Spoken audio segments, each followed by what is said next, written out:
Folks, and welcome everyone. We'll be starting shortly. We're just waiting for a few more individuals to join us, and we'll get started.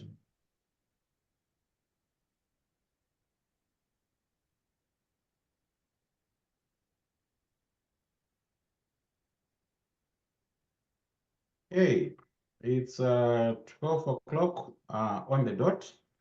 I think we can get started. So, hello everyone. My name is Paul Ndebele. I'm serving as the convener today. I'll also be serving as the moderator. And welcome to this webinar that is being coordinated by the Bioethics group here at the School of Public Health at the George Washington University.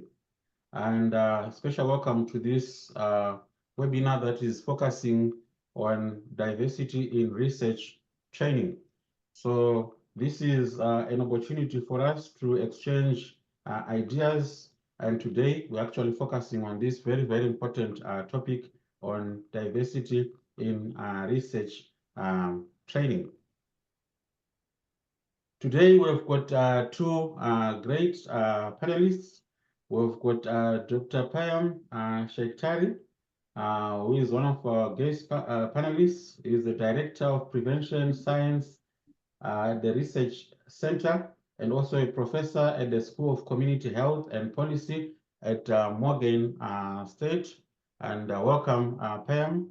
And we also have our own Dr. Wanda Nicholson, who is our Senior Associate Dean for Diversity, Equity, and Inclusion, and a Professor of Prevention and Community Health, right here at the Milken Institute School of Public Health, here within the George Washington University.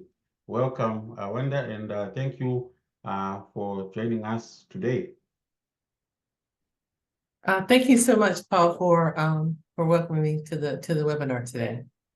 Thank you. And in terms of how we are going to proceed, immediately after this, we're going to move into the presentations by our two panelists. So in terms of the order of the presentations, we're going to start off with Dr. Wanda Nicholson, and then followed by Dr. Payam Sheiktari. After the presentations by our two panelists, we're going to get into the Q&A part of this webinar. So to facilitate that section, I'm going to encourage all the participants to please submit questions and comments using the Q&A function or the chat function within Zoom. So once we're done with the Q&A section, I'm then going to ask our two panelists to give their closing remarks, and we'll be done with our webinar. So our next webinar is going to be on the 21st February. So basically, this is the last webinar for this year. And we are also going to have a meeting of the Bioethics Interest Group next year. Hopefully at the end, I also have time to talk about these. So now we're going to move straight into our presentations by our two panelists, starting with Dr. Wanda Nicholson. Over to you. Thank you again, Paul, and let me just take a minute to share my screen.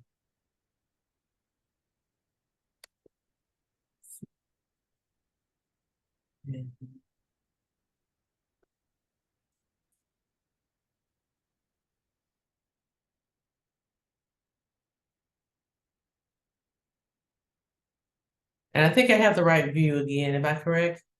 Yes. Okay, perfect. Thank you. Well, first of all, let me again say thank you to Dr. Ndebele today and Dr. Heidner for inviting me to this webinar. I've been looking forward to it. And great to be with everyone today for, I'm sure, what will be a very engaging presentation on both parts, and a great discussion. And I've been looking forward to joining my fellow panelists from Morgan State here today as well. My presentation overall is fairly brief. I want to touch on some important points, and the focus of this presentation, rather than being directly on diversity and research training, is more on the output or deliverables, or how we benefit from having diversity and research training. And the way I like to frame that is the fact that diversity and research training is, in fact, a pathway to us achieving health equity, which I know is a goal for all of us. So let me just start actually sort of at the end of the story, where I think that diversity in health and diversity and research training would lead us to this ultimate deliverable, as I call it, our goal of health equity. And that's because achieving health equity requires, what I believe are three components. First is workforce capacity and resources. And this is what diversity in clinical medicine, diversity in public health leadership, diversity and research training all relates to, is having that workforce diversity in public health to address the challenges ahead. And that includes skilled personnel, diverse clinicians and public health leaders, as well as we say in medicine, appropriate equipment and medication. So all that collectively is what we need to see along with the diversity in clinicians and public health leaders. The reason why we need that is because it's so important to be able to connect with regard to social norms as we try to achieve or aim to achieve health equity. And so having individuals who are trained in robust research methods, but who are also trained in elements of family interactions, social, cultural beliefs, and also training in an emerging area of focus and research, and that is being able to measure or develop metrics for the success of the patient-provider relationship. And finally, again, having diversity and research training helps to largely lead us toward more integrated care, where we're able to provide levels of care based on the complexity of the patient, again, through collaborative efforts, both clinical and research-wise, and as well being able to develop research projects that are able to measure the outcomes of standard care compared to standard care, along with care that emphasizes problems or concerns as identified by our patients or our community. So again, what are we ultimately hoping to achieve?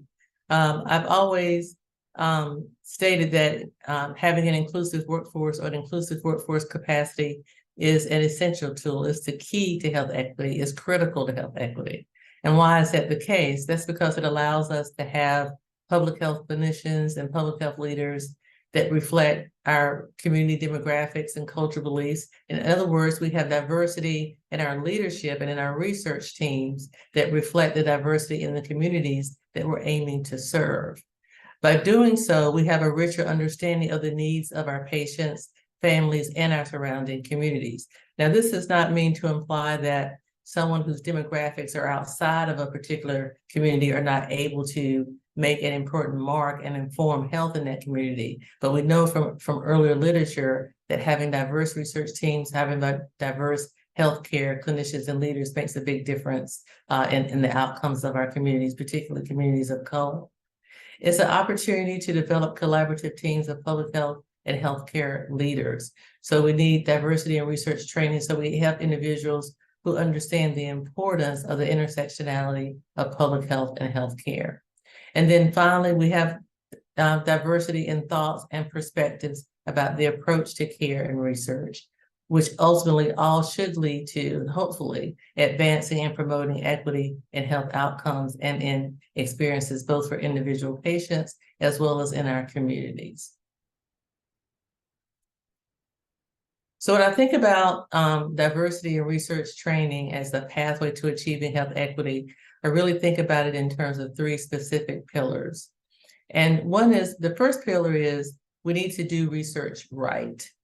And in order to do research right, we not only need to be trained in robust methods, we need to have diverse individuals who are being trained in those robust methods.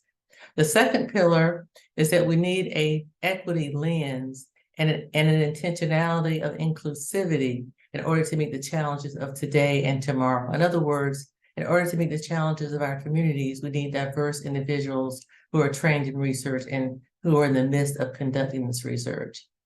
And then the third pillar is that we need more minorities, women, and individuals with disabilities to be at all levels of leadership in science, in funding, and also in publication. In order for us to really be able to move forward and really know that we have a collaborative effort taking place in research, and that we have diverse individuals at all levels should make an incredible difference in moving the science of care forward. So let me take each one of these pillars just briefly for some level of elaboration. And the first one is we need to do research right. And doing research right means applying the right methodology. And I have this graph here that shows the life expectancy from 2006 to 2018 for the overall population in the US, and then broken down by 3 racial groups, whites, Hispanics, and Blacks. And you can see that the trend over this period of time has continued. We've continued to see this median overall rate, which fairly aligns or overlaps with the life expectancy among white individuals, but a lower line among Blacks and a much higher line among Hispanics. And we are still faced today with what we've been faced with decades, is trying to have a better understanding of the causes behind this disparity in life expectancy. How much of this is biological or mechanistic processes? How much of it is the social determinants of health, where we live and work? How much of it may be due to racism and structural racism within the healthcare system? So in order to address that, we have to do research right. And that requires interdisciplinary teams with experience and expertise across research methods, whether that be randomized clinical trials, whether it be qualitative research, a mixed methods approach. And we also need individuals who are committed to conducting randomized trials in a robust manner, and in a manner in which we have diverse participants that reflect the diversity of the US population, or in fact, robust clinical trials that have oversampled populations disproportionately affected by disease. Otherwise, we'll end up with what has tended to occur over the decades, is that we've moved forward in some respects in answering these important questions, but perhaps have not always had research that's been done as right as it could be, you might say, in order to really encompass populations that are disproportionately affected by disease conditions. We need the ability to investigate bench to bedside to communities, so that when we're able to develop new discoveries, that we have to recognize that they're not localized only to academic centers or to certain urban centers, but that we have mechanisms in place to not only disseminate new discoveries to peripheral communities or rural communities, but to also have the research methodology to be able to develop metrics to measure how well we are doing that. We need a commitment, as I mentioned earlier, to diverse recruitment, and again, addressing groups disproportionately affected by disease. The second pillar to elaborate is, again, a need for inclusivity. And as Dr. Inabelli indicated, I am the Senior Associate Dean of Diversity, Equity, and Inclusion at GW School of Public Health, and run the Office of Inclusive Excellence. And part of framing the office with that name is to really express and emphasize the necessity of inclusivity. Only with inclusivity can we then ask the right research questions. There's a graph here of maternal mortality from 2018 to 2021, and I really have 2 simple take-home points from this graph. You can see the black line, which is American Indians and Alaska Natives, and you can see the orange to red line, which is black women, black pregnant women, and you can see how much higher the maternal mortality rates per 100,000 live births are in those 2 particular racial ethnic groups. And that has been the case for decades. Not only is it true for perinatal mortality or maternal mortality, these disparate effects in Blacks and American Indians and Alaska Natives is true in many other disease conditions. And what we also have recognized during the pandemic is that Black women and Alaskan Natives had the most increase in maternal deaths during that COVID-19 pandemic. And part of that is a lesson, we have to walk away with a lesson learned, and a take-home lesson that, again, we need diversity in research training and in public health leadership in general. Because again, part of these deaths were due to the mechanisms of COVID-19, but other issues in terms of social and cultural factors also played a role. So we need to be able to have a lens of inclusivity so we can ask the right questions. Part of asking the right questions is also developing and maintaining equitable community engagement and partnerships, so that not only are we helping to develop research questions, but we're really going to these communities that are disproportionately affected by disease to ask research questions and to ensure that we walk away with the right research question, that then we can then apply the right robust methods. And then finally is, again, with regard to diversity and research training, is the third pillar. And again, in line with the recommendations from the National Institute of Health, we need minorities, women, at all levels of leadership, as well as individuals with disability. And we need them in levels of leadership, both in science and scientific discovery. We need them in leadership when it comes to funding, such as funding from the NIH, and also in publications. And this is really, really, really important, and I think perhaps deserves more extensive conversation. We at Schools of Public Health and Schools of Medicine are developing the next generation of public health leaders and researchers. And we need to do that with the eye that not only will they become leaders in scientific discovery, but they also can be poised for leadership. These are the individuals who can then serve on study sections to ensure that we do have research with robust clinical trials or robust other study designs that have participants that reflect disproportionate burden of conditions or reflect U.S. populations. And again, in general, have diverse participants, and that we have robust enrollment and sustainability and retention of diverse participants. They can play a role also in leadership in publications of our medical and public health journals to ensure not only is research and scientific discovery being made, but is being appropriately disseminated. I've included some examples here of how we can benefit when we have diverse perspectives and leadership at the table. If you look there to the right is the Women's Health Innovation Opportunity Map 2023 that was just recently published from NIH and the Office on Research in Women's Health by Dr. Janine Clayton, who has been there at the helm of the Office of Research in Women's Health for several decades now, and has done a wonderful job in leadership. We also have leadership, women leaders in the Office of Rural Health, who are focusing on research and metrics to evaluate outcomes in those rural areas that you may say now could be claimed as healthcare deserts with the lack of hospitals and closure of hospitals in these areas.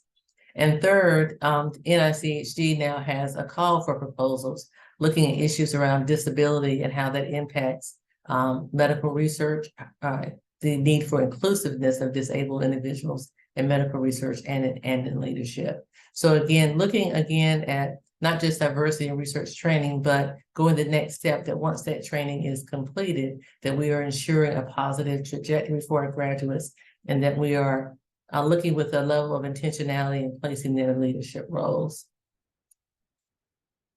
And finally, I'll just end here with a brief slide on, well, where do we go from here? Well, one is to continue to expand training programs. There are several that are funded through NIH and other private agencies. We need to continue those programs to build that next generation of public health leaders, that diverse workforce that we need.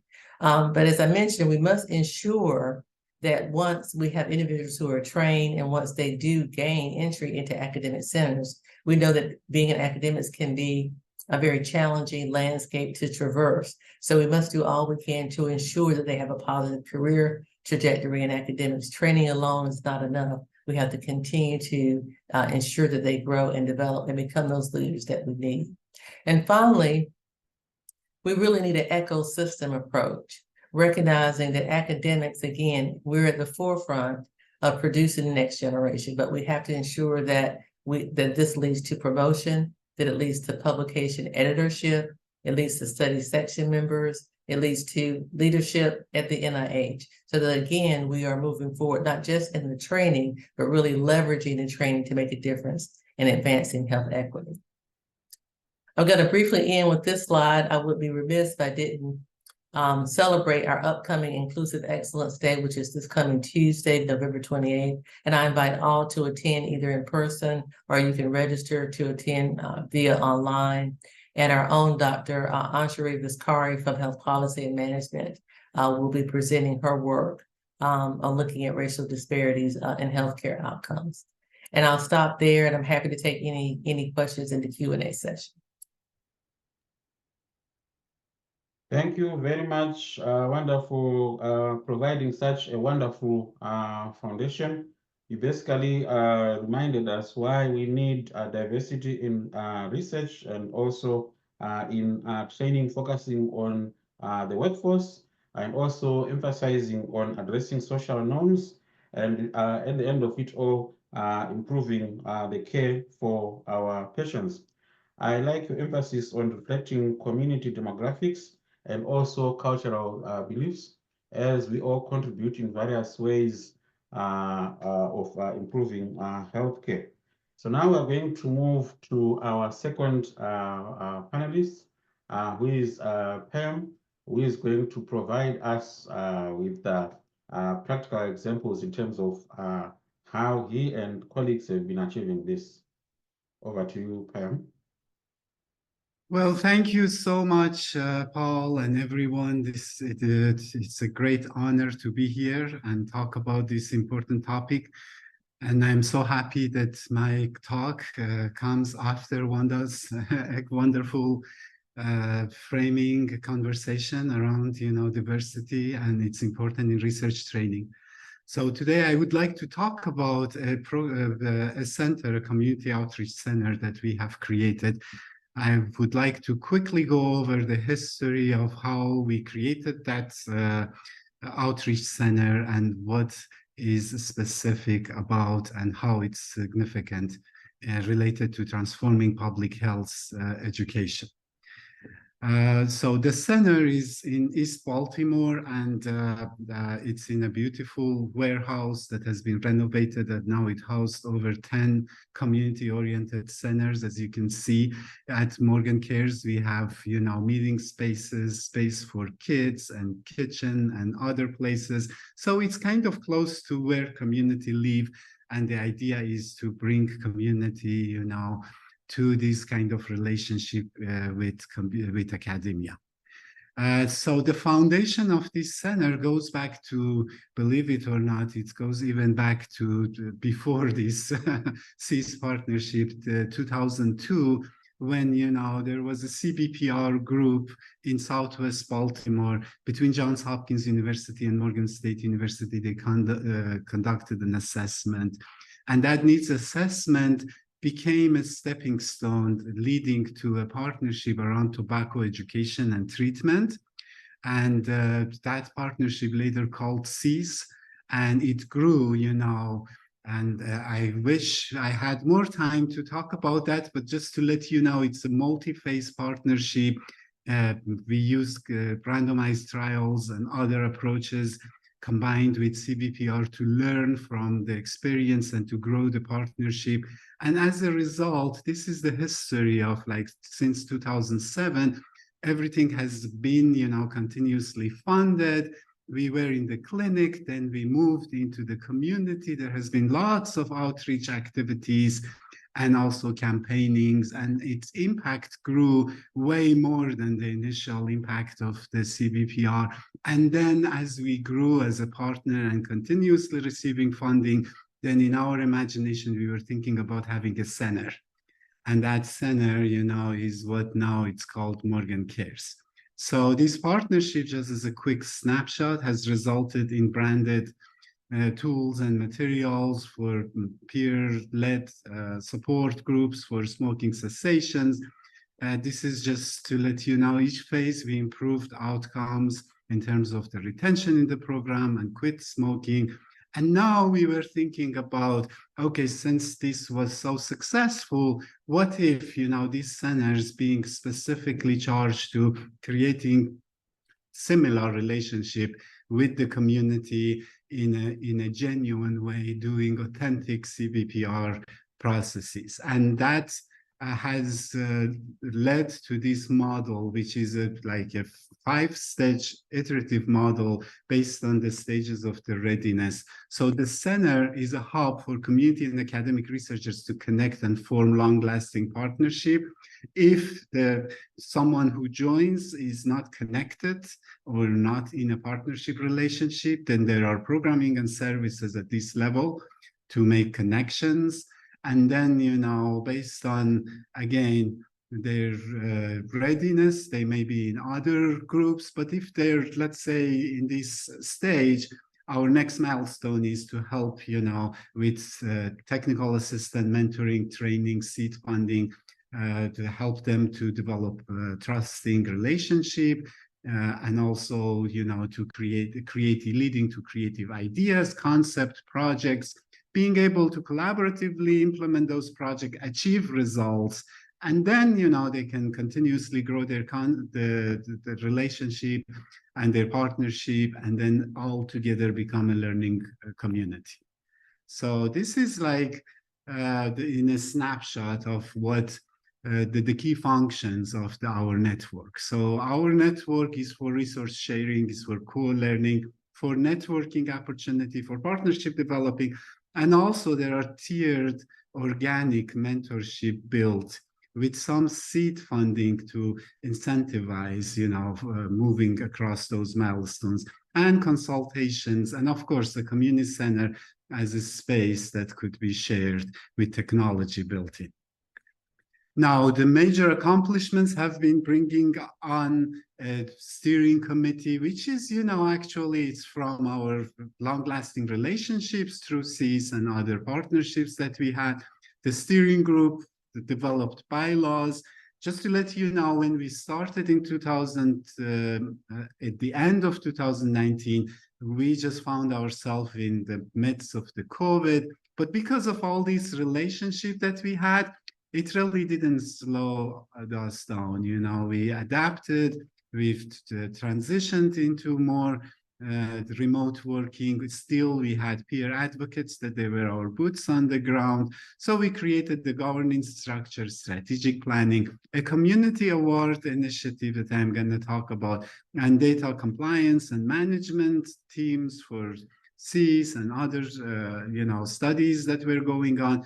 And then we created this kind of platform for integration across, you know, other biomedical cores, because this is now part of a larger centers with other cores that we are trying to serve as well. Now, the Community Award Initiative that was suggested by the steering committee to give seed funding, very little money, just $2,000, to test whether like these new partners, new emerging partners could work together. And that sometimes we joke around it and say it's a dating fund, you know. They still need to do a project at a very, very limited scope. But then, you know, if they're successful, we have additional $5,000, additional $50,000 just inside that they could, you know, submit applications and potentially get those fundings and grow their partnership.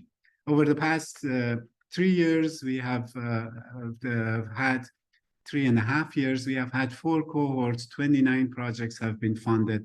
And then this has been a very successful and fairly less expensive component that has guided all of our training and mentoring practices to make it more relevant to the needs of this project. For example, we have had CBPR projects for these emerging partners.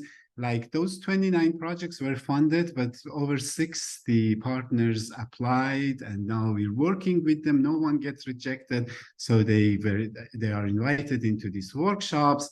And also, you know, we have been working with consultants nationally, Dr. Wallerstein's group in the University of New Mexico, to create metrics for partnership evaluations and just to build more capacity as we move forward.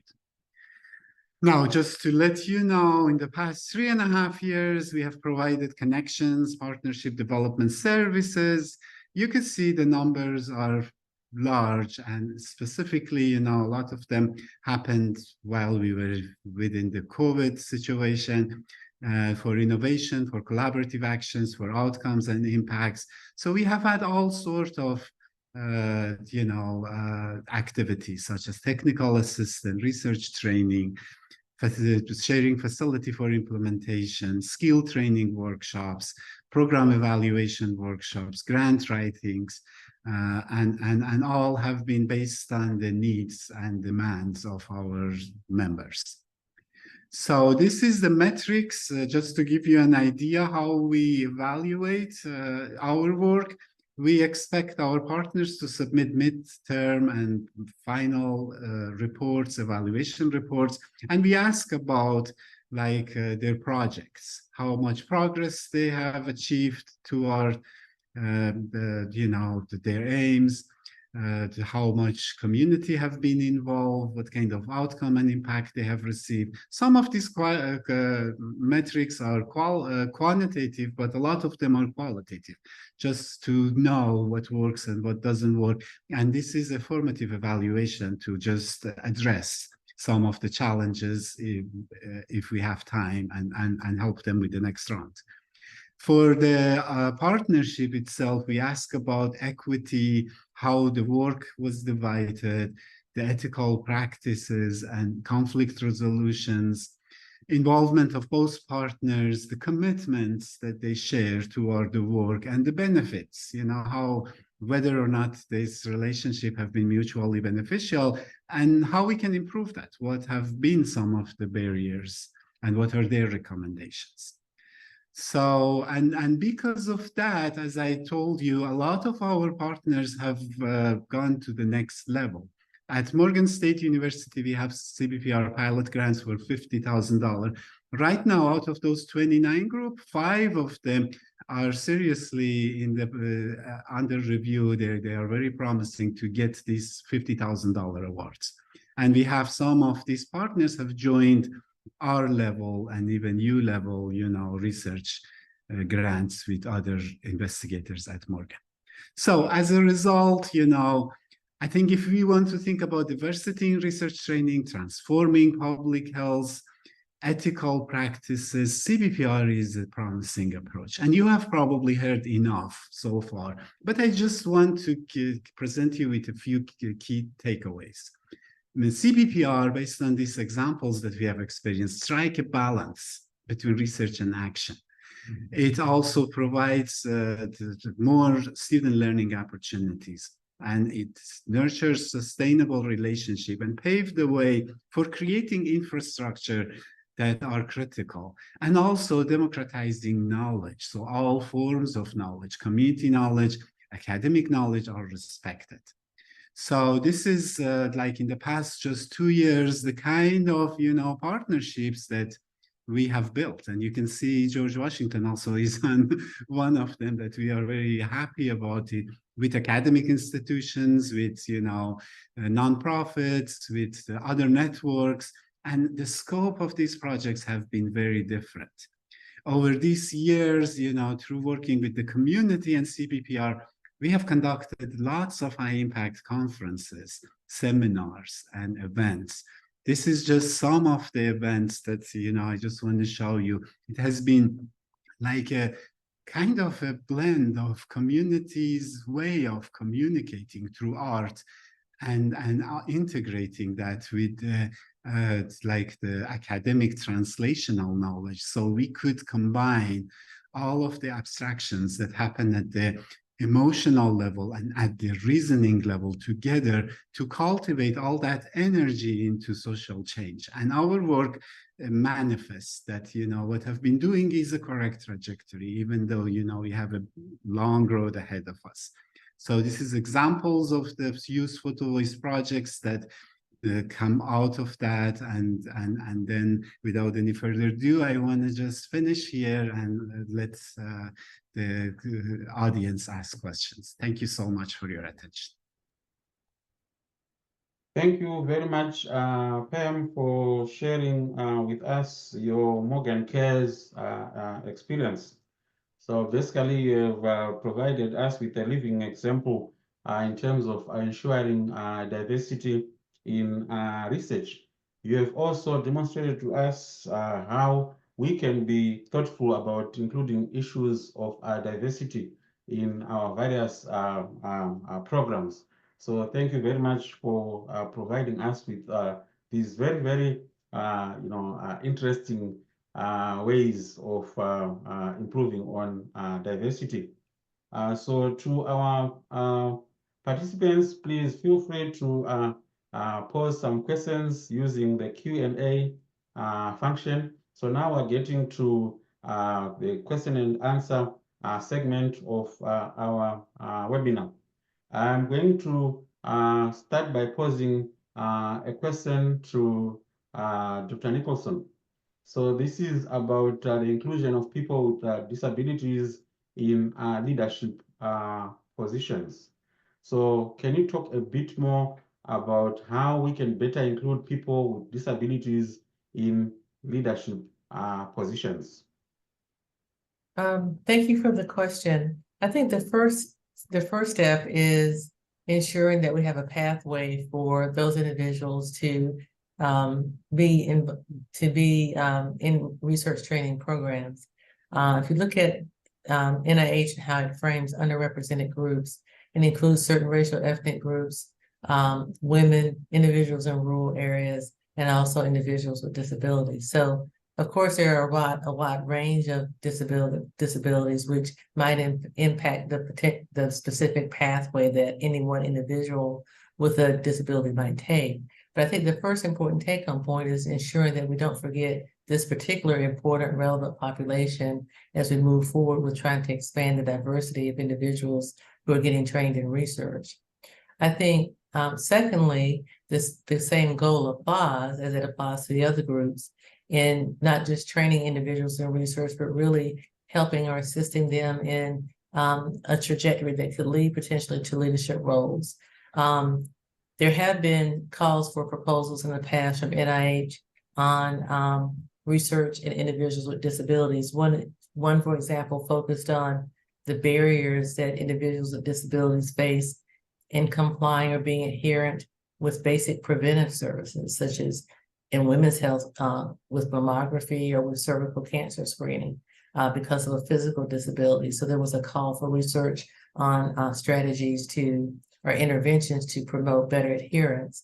So I think if you have individuals who are trained in research who may have a physical disability, I'm saying that as this is just one example, and they're in leadership roles, again, they're from that community again, and so they can provide important, relevant insight into how those calls for proposals are developed and really call attention to the fact that more research needs to be done. Thank you very much. And perhaps, Pam, would you like to also address this from a practical perspective in terms of how you are trying to include people with disabilities in leadership positions within your own programs? Sure, yeah, I agree entirely with all of the points, and I just would like to add that if we want to make an impact on the people who have been underserved or they're suffering issues, problems, and let's say disability is like one of those problems, we need people from those groups to join and to kind of, let everyone know what are the real issues, how the problems could be solved, what has been the history of the things that have been tried out, what works, what doesn't work. So there is a whole host of like the lived experiences and community relevant and patient perspective, caregivers perspective that we don't know. So I would like to say that like any other wise and sane decision, it's not that we do a favor to people with disability to engage them in leadership position. We need them. And that's, I think, the message that needs to be crossed. Yeah, well said. Well said. Thank you. Sure. Thank you very much. The next question, I think this deserves just a brief response. Payam, you mentioned the issue of the grants. So someone just asked the question, with these grants, who controls the money?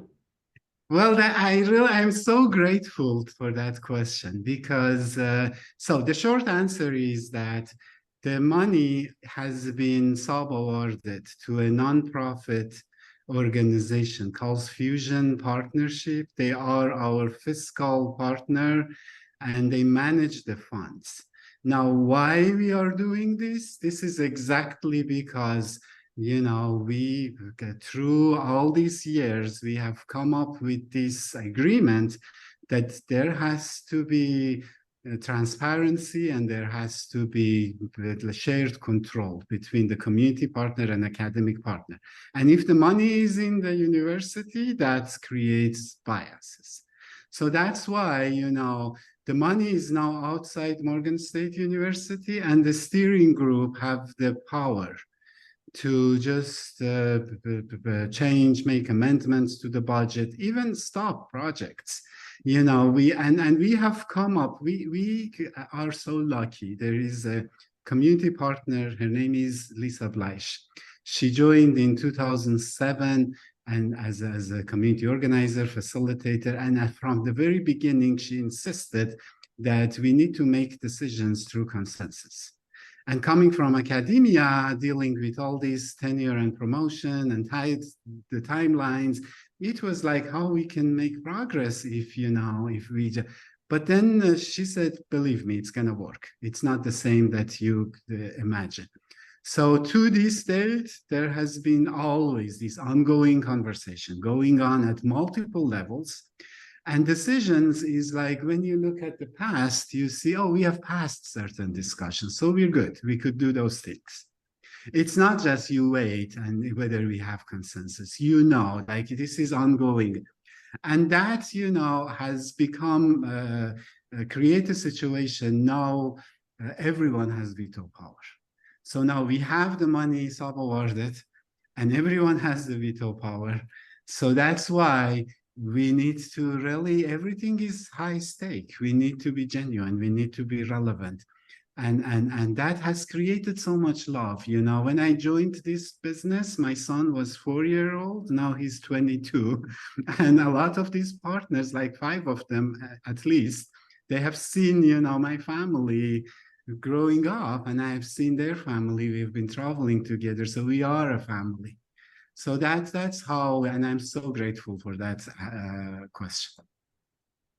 Right, and the next question relates to the use of social media as a very, very important tool in terms of creating awareness on the need for diversity in research training so that we can actually pick the interest of young people from minority communities. So I wonder, what's your view with regards to the use of social media? How are we doing in terms of the use of social media? So after Wanda, we'll then hear from Payam in terms of any practical experiences with that topic. Yeah, thanks again for that question. I do believe that social media is a useful tool for promoting the need for diverse individuals to train in research. And also as a means for, and I know that Dr. Hyder and you, Dr. Indabelli, do a lot of this with your work, as well as using social media to put the word out on events such as this, so that not only are we reaching out to say we need more diverse individuals in research training, but we're also giving them examples of how you can leverage or move forward after that research training and making a difference in your own community. So I think the person who wrote that question also was mentioning how a lot of the images that we see on social media are of sports figures and people in Hollywood. And I think they all have their place. Everyone has their place. But I do think there's still space for us to expand to really, again, drive home the need for more individuals similar to us who are doing research in communities, but also showing the output of that research, showing how certain interventions in communities makes a difference. And I think the programs that Pam, that you've discussed during the call today are excellent examples, hands-on, concrete examples of what research training, how it can make a difference. Thank you. Pam, any thoughts? Well, I would say it really depends, like sometimes we have to use conventional, traditional models for the type of demographic that we know there is a digital divide. Like when we go in underserved communities, older populations, we still need to use like face-to-face, going to the faith-based group, all those things. However, social media presents lots of opportunities. Like when we work with the younger generations, or younger generations are becoming our liaisons to, bring in messaging home, or becoming like the influencers for recruitment, for utilization, for community awareness. So we are still learning how to navigate that, but this is really something that we have been trying out, like to create this kind of social media campaigns, based on like bringing, we have a CSU's component that we have brought in peer facilitators and peer ambassadors. They have meetings and they kind of educate us on, how things could work. And this new generation, they also are looking for making some money.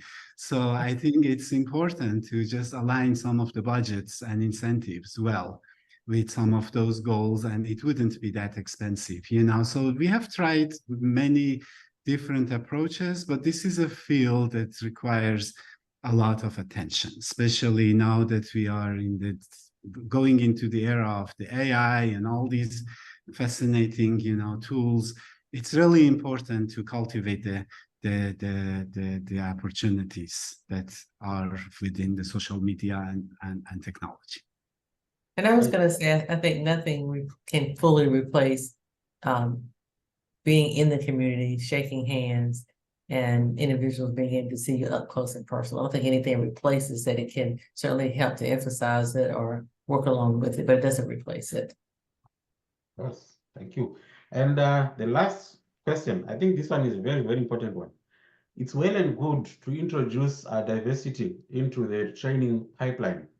But the question is, how do we help retain diverse researchers after they've joined an institution? And how do we help them to succeed within our institutions? Wanda. Well, thank you again for that question. I'm receiving so many great questions today. So that's really a challenge, and that is important because working in community, sometimes working like, it's really like any other relationship. It's high stake. You need to do a good job in order to survive. Like when you go into a personal relationship, you need to be the one to meet the one, right? So and that's really important. And for like those who succeed and who show talent, they still need to be in a fostering environment. They still need to be supported by the institution, in order to continue doing what they do. But honestly, I think when you create trust networks, and by saying trust networks mean like if you and I or anyone else fully trust one another, then we can immediately access to the other peoples that we both trust beside us. And that would create like a safe environment with lots of power. And then, whenever there are challenges and problems in those kind of environment, you could share the problem and you could come up with lots of power and ideas and potentials and solutions to address them. So if you create those kind of situations, then everyone wanted to stick to that network. No one wants to leave.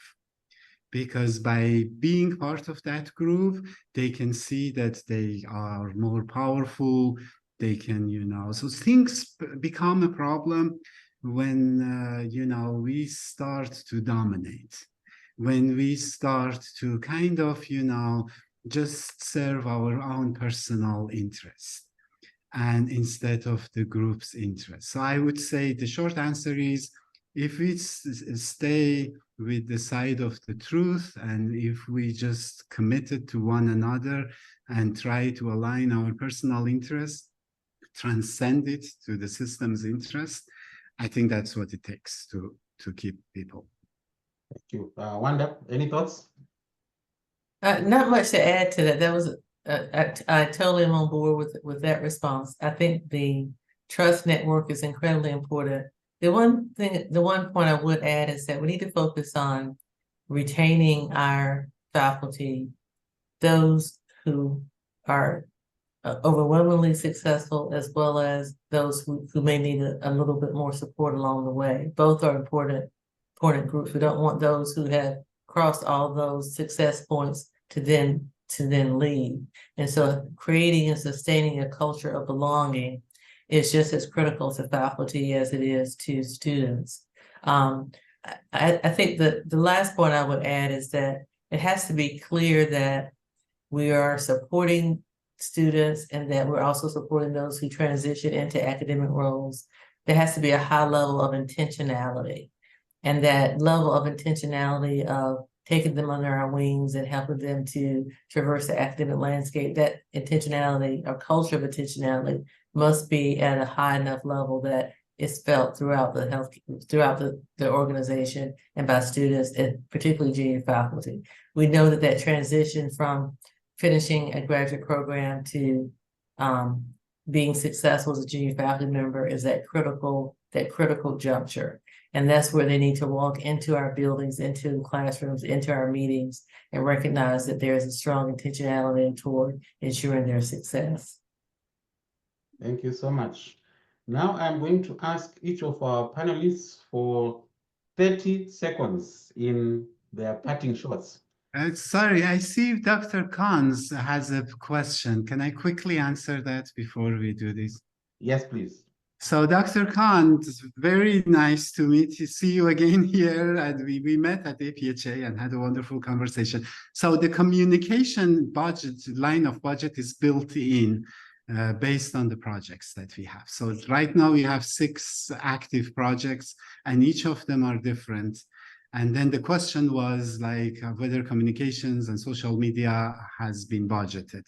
So each of them based on, like where they are, they have outreach. Some of them, they have specific lines of budget for dissemination materials, newsletters, and also even for, like the moderating the social media, hiring part-time communication specialists, and so on.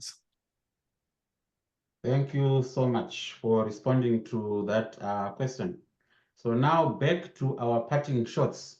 You have 30 seconds. Payam? Sorry, what I was supposed to say? That's 30 seconds to give your parting shots. Oh, so in 30 seconds, I would like to say thank you for giving this opportunity and thank you for opening this conversation. Diversity in research training is so important and ethics, it's at the core of it. So, and I really enjoyed learning from Wanda and interacting with the participants, answering questions, attempting to answer those questions. And thank you for inviting me part of this. Thank you. And Wanda?